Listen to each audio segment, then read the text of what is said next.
Even before Jamestown or the Plymouth colony, the oldest everlasting European settlement in what's now the United States became founded in September 1565 with the aid of a Spanish soldier named Pedro Menéndez de Avilés in St. Augustine, Florida. Menendez picked the colony's name because he initially spotted the website on August 28, the banquet day of St. Augustine. Menendez's expedition wasn't the first institution of Spanish explorers who attempted to start a colony in Florida, which Juan Ponce de Leon had claimed for Spain returned in 1513. And in contrast to other colonizers, he wasn't out to find gold or installation a trading network with the native tribes. Instead, Menendez's #1 undertaking turned into simple, get rid of French Huguenot colonists who were trying to usurp the Spanish claim. The preceding 12 months, the French had installed an outpost at Fort Caroline, close to present-day Jacksonville.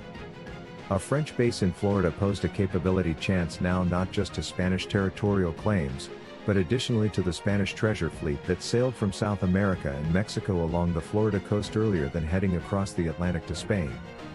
Spain's King Philip II wanted the French risk removed, in particular due to the fact the settlers had been Protestants and to Philip, a Catholic, that made them intolerable. Spanish colonists, outnumbered, get lucky. Menendez nearly didn't succeed. Philip wanted him to damage the French colony earlier than France ought to ship army forces to Florida to defend it. But by the point Menendez arrived in Florida in August 1565, he determined that a force of French reinforcements had arrived before him, consistent with David Arbesu, and partner professor of Spanish at the University of South Florida and editor and translator of Pedro Menéndez de Avilés, a new manuscript, an account of the day trip with the aid of Menendez's brother in regulation, Gonzalo Solis de Maris. He went as much as the Citadel, via ship, in which he found that the French had a totally massive fleet, Arbesu explains. So he retreated to a place that he had found the week before and had called St. Augustine, and waited for the French to attack. Menendez and his men were badly outnumbered and quite tons defenseless. But then nature dealt Menendez a fortunate spoil.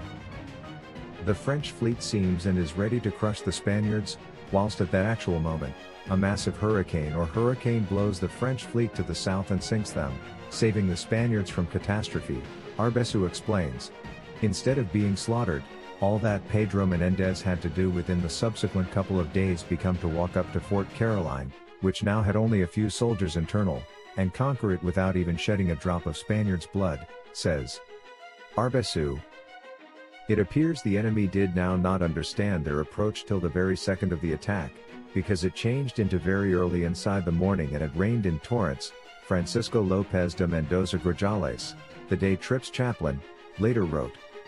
The greater part of the soldiers of the fort were still in mattress.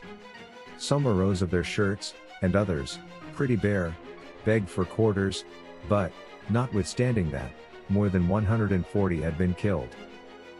The chaplain praised Menendez for the ardent desire which he has to serve our Lord in destroying the Lutheran heretics, the enemies of our holy Catholic religion. Matanzas Inlet named for slaughter. When Menendez got again to his encampment at St. Augustine, neighborhood Indians told him about seeing white men taking walks on the seaside south of St. Augustine. Pedro Menéndez realizes that these are the Frenchmen who were blown away within the typhoon, Arbesu explains. Menendez rushed to the vicinity and found a few shipwreck survivors, who had lost their guns and meals inside the typhoon, in keeping with a National Park Service account. Mendoza, the chaplain, asked for permission to provide the Frenchmen a risk to live to tell the tale if they transformed to Catholicism. 16 of them ordinary, and the alternative 111 had been killed. 2 weeks later, French commander Jean Ribault and his surviving guys confirmed up at the seaside as nicely. The Spanish pressure presented them the danger to give up, and the French prevalent. Menendez's guys then certain them, and stabbed Ribault to demise before executing the relaxation of their captives via beating them to loss of life with golf equipment and hacking them with axes, as Jacques Lemoyne de Morgues, a French artist who heard about the killings from a sailor who had by some means escaped, later wrote. The inlet in which the killings passed off changed into named Matanzas, the Spanish phrase for slaughters. Had it no longer been for the storm, Pedro Menéndez's expedition could have probably failed, as all of the others earlier than him, and Florida could were a French colony, Arbizu says. St. Augustine becomes center for Spanish power in Florida.